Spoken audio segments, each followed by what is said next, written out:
Most men think they have a testosterone problem, but the truth is you may have a cortisol problem.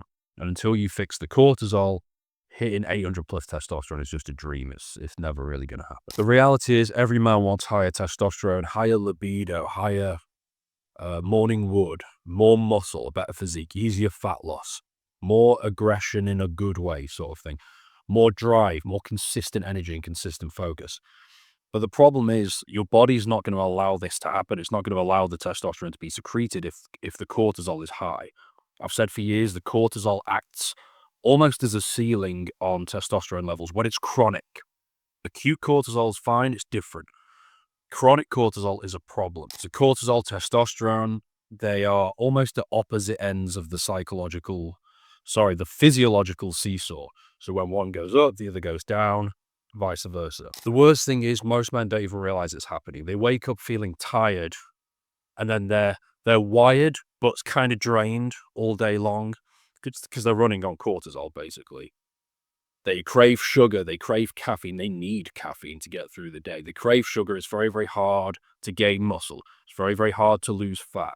In fact, quite often they're losing muscle. They snap at people for no reason. Quite often they've got brain fog by 2, 3 p.m. and they're crashing.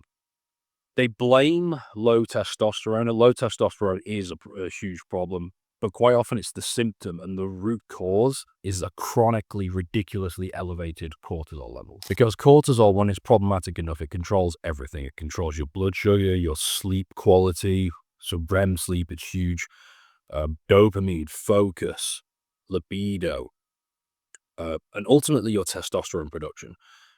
And when you constantly have elevated cortisol, whether it's from poor sleep, stress, overdoing the caffeine, it ruins all the other anabolic hormones, testosterone being the first and the primary one. And it makes it very, very difficult to live an amazing life. So in this video, I'm going to break down exactly how cortisol is blocking your testosterone and what to do about it so that you can finally get to 800 plus testosterone. So firstly, a little bit of science. So your body uses pregnenolone to convert into both cortisol and testosterone, but in different quantities.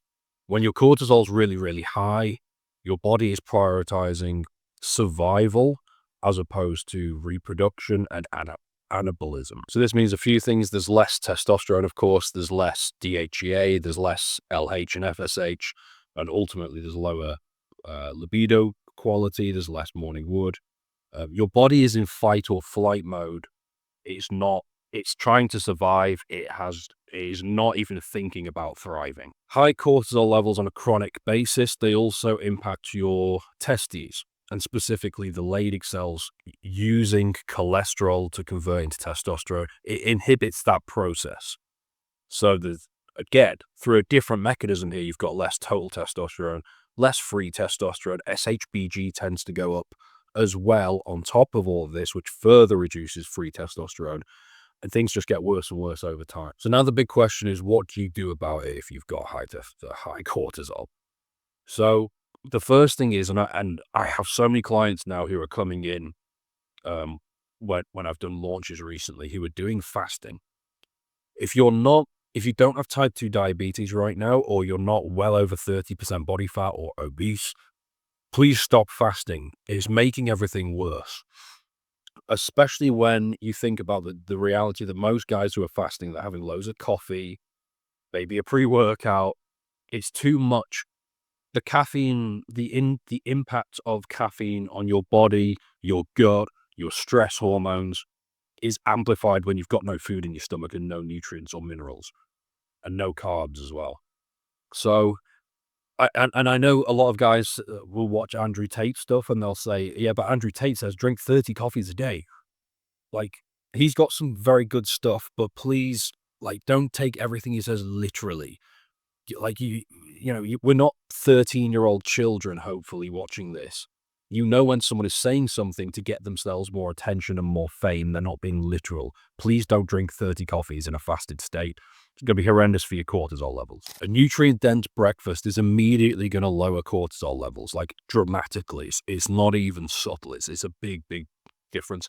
And then a second point that kind of flows on from that is please don't abuse caffeine. I love coffee, but please don't be having like loads of pre-workouts and just abusing stimming the hell out of your brain. It's not good on a consistent basis. You can do it every now and then and you'll be all right. Third point, increase carbs around training. Carbs and also magnesium post-workout. And when I say carbs, it could be fruits, it could be potatoes, it could be whatever. Relatively clean carbs, not junk food that's going to mess with your gut or have loads of seed oils and stuff like that. Fourth one, and this is possibly the most powerful one, although you're not going to be able to do this if you're abusing caffeine. The fourth one is optimize sleep, which means firstly, take it seriously. Secondly, optimize your circadian rhythm. That's a huge thing. So morning sunlight, no evening blue light getting into your eyes, messing with your brain. Cold dark room, everyone knows that. Magnesium bisglycinate before bed. Some sort of carbs before bed as well. Again, I'm assuming that you don't have type 2 diabetes here, but most men watching this who are quite active, you want to have some sort of, like kiwi is a great example, some sort of fruit or slow digesting carb before bed so that your blood sugar doesn't drop too low overnight. If that happens, that you wake up, this is why people wake up at 2 a.m., 3 a.m. every morning, and they can't get back to sleep because their blood sugar's too low, cortisol spikes, the brain goes, go and eat. Another thing that immediately drops cortisol every single morning, or at least improves the average throughout the day, is getting morning sunlight. So have your breakfast, don't abuse caffeine, and get some morning sunlight. And these are ways that you can immediately reduce cortisol in the short term, but also improve your cortisol response going forward and make sure that your cortisol is nice and low by the evening. It starts with morning sunlight. Guys are always like, what's morning got to do with going to bed? Like, it starts in the morning and then your cortisol gradually comes down lower and lower into the evening. You'll sleep better. I'm starting to lose track here. I think it's point number 5, but don't overdo the gym either. Again, this is usually a problem with clients I had in their 20s. It's usually a younger guy thing, but like absolutely obliterating yourself 6 days a week as a natural isn't an effective strategy. The cortisol does build, it accumulates, prolactin and other things. And then at some point, your adrenals just shut down. And then actually your cortisol goes down to like 0. DHEA goes down to almost 0. Progesterone also goes down to 0. And your testosterone precursors are non-existent. So you want to have those precursors nice and high and have healthy adrenals, kind of important.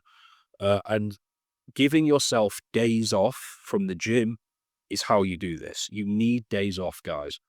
If you're lifting 5 days a week and then doing boxing or BJJ 4 times a week, yeah, there's too much for a natural. If you're on a bunch of roids, maybe that could work, but you need days off, and it allows those stress hormones to dissipate. Finally, and this is probably a controversial one for a lot of you guys, but I'm going to say it anyway. Stop using work as an excuse to be sleep deprived. So some of you guys are on call 24 hours a day, or you're not going to bed till 1 in the morning, or you're doing like late night work sessions under the guise of, if we peel back the layers here and look into your psychology, you'll say, but I need to do this to make lots of money. But if you actually use your eyes and look around at yourself, there are plenty of guys who make way more money who aren't doing these things, and they're still sleeping well, and their cortisol levels are coming down. So clearly it's not necessary to make lots of money. So something needs to be restructured, either in your mind or in the business or your career or whatever it is you're doing, to make sure that you're not sleep deprived all the time. It's not a long-term strategy.